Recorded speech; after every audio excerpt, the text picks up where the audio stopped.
ازيكم حبايبي عاملين ايه؟ النهارده هنعمل وصفتين للكنافه اجمل من بعض في فيديو واحد، وهنشوف مع بعض في الفيديو ازاي هنحضر الكنافه بطريقتين الاتنين اجمل من بعض. قبل ما نبدا وصفتنا عاوزاكم تحفظوا الفيديو ده عندكم لانه هتحتاجوه جدا وهينفعكم جدا في تحضير الكنافه علشان تطلع معاكي ناجحه مليون في المية. دي قناتي وصفات ام جودي. لو اول مره بتتابعيني يسعدني ويشرفني الاشتراك في القناه وتفعيل زر الجرس ليصلكم كل جديد، ولو من متابعيني حبايبي اوعي تنسي تحطي اللايك وتحطي لي التعليق الحلو. اول حاجه هنبدا بيها وهي عمايل الشربات. معايا كوبايتين ميه، عليهم كوبايتين سكر، عليهم معلقه كبيره من عسل الكلوكوز وعصره نص ليمونه. هنحطهم على النار يغلوا، واول بعد الغليان ب7 دقايق 8 دقايق هنقوم طافيين عليه. الشربات بتاع الكنافة بيبقى وسط، لا بيبقى خفيف ولا بيبقى تقيل، بيبقى وسط. فال7 دقايق هيبقوا ممتازين عليه جدا. اول ما ال7 دقايق يعدوا هنحط كيس الفانيليا وهنطفي عليه. هنيجي بقى بعد كده هنحضر معايا المانجا. طبعا احنا لسه خارجين من موسم المانجا وعندنا اكيد مخزنين مانجا. نطلع مانجايه حلوة كده ونقطعها زي ما انتوا شايفين. الكنافة معايا علشان تحضريها وتبقى معاكي ناجحة لازم تعينيها الأول في الفريزر. قبليها بيوم تجيبيها وتحضريها تعينيها في الفريزر تتجمد، وبعد كده تطلعيها تكسريها. هتبقى معاكي سهلة التكسير جدا، وهتبقى معاكي زي البودرة كده ناعمة. هي دي حلاوة الكنافة. تشكليها زي ما انت عايزة وتديكي النتيجة المظبوطة. كسرنا الكنافة وبقت معانا خلاص زي البودر كده، حبيباتها متكسرة خالص. هنيجي بقى للخطوة اللي بعد كده. أول وصفة معانا للكنافة، هنسوي الكنافة معايا على عين البوتاجاز من فوق، على عين البوتاجاز أيوة، وهنشوف مع بعض ازاي. مش هندخلها الفرن. هنحط معلقتين كبار سمنة ومعلقتين سمنة بلدي أو زبدة، يعني 4 معالق. قيمة يعني كوباية إلا ربع سمنة. وبعد كده هقوم نازلة بالكنافة بتاعتي. هنقلب بقى الكنافة لغاية ما تتشرب المادة الدهنية كلها. هتيجي تقلبي هتلاقي مثلا حبة تشربه وحبة لأ، وتقولي لأ دي عايزة سمنة تاني حط لها. لأ ما تحطلهاش. التقليب المستمر هيخلي كل حبيبات الكنافة تتشرب من المواد الدهنية. وإيدينا هنقلب فيها على نار متوسطة، ما تكونش عالية، علشان الكنافة طبعا تعتبر زي الشعر. لو تعرضت لدرجة حرارة عالية هتلاقيها اتحرقت منك وبقت لونها غامق. فاحنا مش عايزين حباية يبقى لونها فاتح وحباية يبقى لونها غامق. لا، احنا عايزين كل الكنافة تبقى لون واحد اللي هو اللون الذهبي الجميل. هنفضل نقلب فيها تقليب مستمر. معلش هتتعبي شوية بس هتديكي نتيجة ممتازة. هنفضل نقلب نقلب لغاية ما نحصل على اللون الجميل اللي انتوا شايفينه ده. وصلنا للون الذهبي القمر ده، خلاص هي كده بقى معانا بقت تمام. هنقوم طافيين عليها النار. مش عايزين نزود اكتر من كده عشان لونها ما يغمقش. وبعدين هنقوم مزودينها الشربات. طبعا كده احنا في الوقت ده طفينا النار. هنزودها الشربات بتاعنا قيمة كوباية من الشربات. مش هنحط كمية الشربات كلها، لا هي كوباية واحدة بس. وبعد كده هنقوم معبيينها في بولة، وجايبين الكاسات بتاعتنا او البولات بتاعتنا وقطع المانجا، ونقوم حاطين نص كوباية من الشربات على المانجا، علشان خاطر تحافظ على المانجا لونها ما يسودش وما يغيرش. الشربات ده يعتبر مادة حافظة للمانجا، زي الجيلي كده اللي احنا زي اللي بنحافظ على الفواكه بيه. هنحط شوية شربات على المانجا ونبتدي بقى نعبي بقى في كاسات. هنحط طبقة كنافة، طبقة كريم شانتيه، مكعبات المانجا بتاعتي، وارجع احط تاني كنافة، وبعدين احط تاني كريم شانتيه، وارجع احط مانجا. حاجة كده جميلة وتحفة وبتدوب في البق.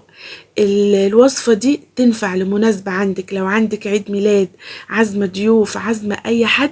وصفة جميلة وترفع راسك قدام اي حد.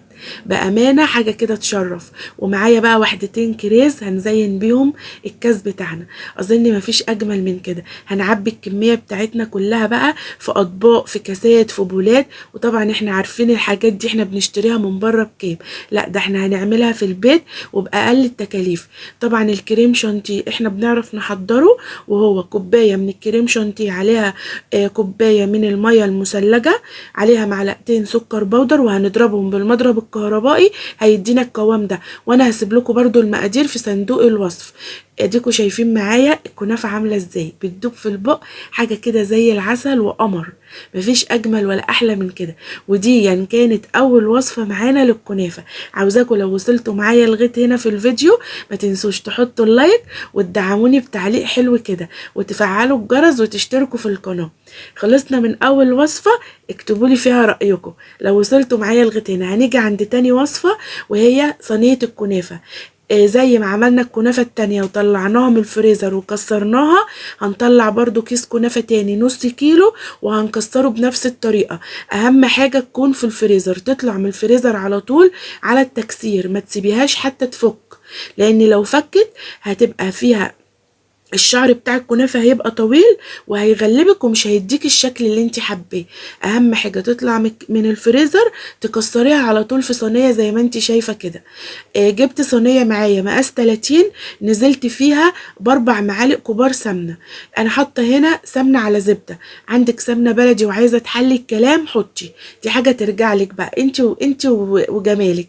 حطي السمنة اللي انت حباها في الارضية، يعني توسطي كده في الارضيه بالسمن.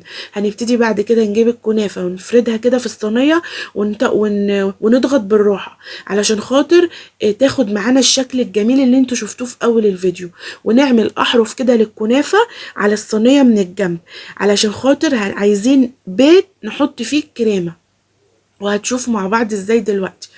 بفرد الكنافه، هناخد نص الكميه نفردها في ارضيه الصينيه زي ما انتوا شايفين ايدي ماشيه ازاي. بفرد وبضغط بالراحة، بفرد وبضغط بالراحة. وبعد كده عملت رفعت الكنافة من على الطرف قيمة سنتي او 2 سنتي علشان خاطر انا عاوزة يبقى ليها حافة كده على الجنب. هدهن بقى تاني مادة دهنية تاني، احط سمنة تاني بالمعلقة كده، هبتدي ان انا اسقيها زي ما انتوا شايفين. اظن مفيش حاجة صعبة في كده. كسرنا الكنافة وحطينا السمنة وفردنا نصها، وهنرجع نحط سمنة تاني.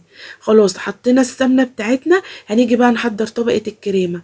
معايا نص كيلو لبن كامل الدسم، حطيت عليه 4 معالق كبار ممسوحين من النشا، بس كده.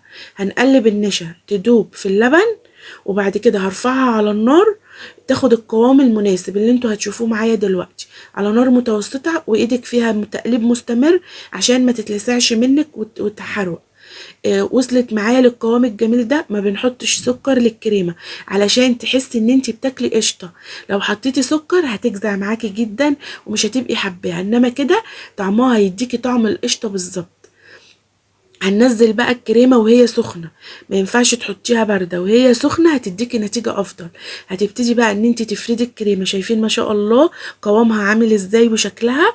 بفردها بظهر المعلقه وما بوصلش الكريمه لطرف الصينيه، بسيب سنتي او 2 سنتي زي ما انتوا شايفين كده علشان خاطر الكريمه ما تتحرقش مني في اطراف الصينيه. انا عاوزاها تفضل جوه علشان خاطر ما تجيش عند طرف الصينيه، ولما تخش الفرن تتحرق، مش هتدينا شكل لطيف جدا ومش هتدينا يعني انسب حاجه. لا كده تمام. سيبي سنتي او 2 سنتي الكريمه ما تجيش عندهم. وبعد كده هنبتدي بقى ايه، نقوم جايبين باقي الكنافه فردينها بالراحه كده وما نضغطش عشان الكريمه ما تطلعش مننا من الاطراف. هنفرد ونضغط بايدينا بالراحه، نمشي ايدينا كده عليها بالراحه كانك بتطبطبي عليها كده زي ما انتوا شايفين. اظن مفيش حاجه اسهل من كده. لو وصلتوا لغايه هنا معايا قولوا لي تمام تمام. هنفرد بقيه الكنافه زي ما انتوا شايفين كده بالراحه، ونسوي الاطراف ونخلي الوش بتاعها كله متساوي، ونضغط بالراحه والاطراف نسويها عشان الكنافه ما تتحرقش مننا في الفرن. في الوقت ده نكون مولعين الفرن على درجه حراره 180 من تحت بس، وهنحطها على الشبكه اللي في النص. هندخلها الفرن، هتقعد معايا في الفرن نص ساعة. هندهن بقى بقية المادة الدهنية بتاعتنا، هننزل بقية السمنة. هي دي الوصفة دي أخدت مني كوباية. التانية كانت اوفر ليا في السمنة، انما دي خدت مني كوباية، لان هي انا فرداها في صينية فاخدت مني كمية كبيرة من السمنة. بس مش مشكلة، جنب التكاليف اللي احنا بنسمعها بره دلوقتي الحاجة غالية جدا، فنعمل الحاجة في البيت ونوفر لينا ونوفر لولادنا ونملى بيوتنا بالخير. كلها حاجات بسيطة، بس عايزة الواحدة انها تقف تخلي بالها من التفاصيل. حطيت بقية المادة الدهنية ودخلتها الفرن. اول ما لقيت اطراف الصينية ثابت وخدت لون ذهبي من الجناب، طفيت من تحت وشغلت من فوق. هي دقيقة خدت اللون الجميل ده او دقيقتين، وبعدين طلعتها من الفرن شربتها الشربات. هتقولي لي اشمعنى الشربات ده لونه اصفر غامق والتاني كان ابيض فاتح؟ هقولك عشان كان السكر التاني ابيض، اما ده سكر التموين، ولا يفرق في اي حاجه ومفيش اي مشكله. عايزين تسالوا على اي حاجه في الوصفه اكتبولي في التعليقات وانا هرد عليكم. واكتبوا لي انتوا بتتابعوني منين وفيديوهاتي وصلت لكم لغايه فين. خلاص سقينا الشربات نص كميه الشربات. هنقوم بقى ايه؟ قلبين الصينيه. هنقلب الصينيه وهنرفعها بقى بالراحه كده، وتتاكدي ان ايه هي ان شاء الله اكيد ثابت يعني. ارفعي بقى وشوفي الجمال. ايه رايكم؟ في حاجه جمال، في جمال احلى من كده؟ مفيش اظن احلى من كده. حاجة تفتح النفس وحاجة تشرف وحاجة ريحتها جميلة ما شاء الله اللهم بارك. هنسقي شربات تاني من تحت. هتقولي لي طب ما انت يا ام جودي سقيتي شربات من في الاول. هقولك يا حبيبة قلبي انا سقيت الطبقة اللي تحت اللي هي كانت وش الصينية. الشربات ما وصلش للطبقة اللي تحت، لان الكريمة عازل ما بين الطبقة اللي فوق واللي تحت، فالشربات جه عند الكريمة ووقف. فانا لما قلبت الصينية مضطرة ان انا احط شربات للطبقة اللي كانت تحت عشان رخرة تتشرب الشربات وتبقى مسقية بالشربات زيها زي اللي كانت فوق. كده تمام تمام. حطينا بقى كمية الشربات بتاعتنا. هنقوم بقى ايه مزينينها بقى واديها اللمسات بتاعتك الجميلة. شوية بقى جوز هند، اي نوع مكسرات عندك زيني بيه. اظن مفيش اسهل من كده. لو وصلتوا معايا لغاية هنا اوعوا تنسوا تحطوا اللايك، دعمكم بيفرق معايا كتير. انا لسه فاتحة القناة جديد واتمنى ويسعدني ان انتوا تشتركوا في القناة وفيديوهاتي تعجبكم وتدعموني. هنزينها وبكده يبقى خلاص الوصفتين خلصوا معايا. عندك عزومة هتنفعك في رمضان، الوصفات دي هتنفعك اكيد. احتفظي بالفيديوهات عندك وان شاء الله هتحتاجي لها وهتفيدك جدا. خلصنا الوصفتين الاتنين اجمل من بعض، بس دي بتتاكل سخنة اما التانية بتتحط في التلاجة وتتاكل ساقعة. دي ليها مميزاتها ودي ليها مميزاتها، دي ليها محبينها وعشاقها والتانية ليها محبينها وعشاقها. كل واحد بيبقى له ذوق في الاكل. انا عن نفسي بحب اكل اللي هي السخنة دي. اكتبوا لي بقى انتوا بتحبوا انهي صنف من الكنافة، اللي هي في صينية ولا اللي هي في بولة. اتمنى اشوف تعليقاتكم الجميله ويا رب الوصفه النهارده تكون عجبتكم. زي ما انتوا شايفين الكنافه ما شاء الله اللهم بارك، حاجه تفتح النفس. عبد الرحمن مستعجل وعاوز يدوق. الكريمه جميله، طعمها فوق الممتاز، حاجه كده تفتح النفس وتشرف. اتمنى الوصفه تكون عجبتكم. دمتم في رعايه الله وفي حفظه وفي امان.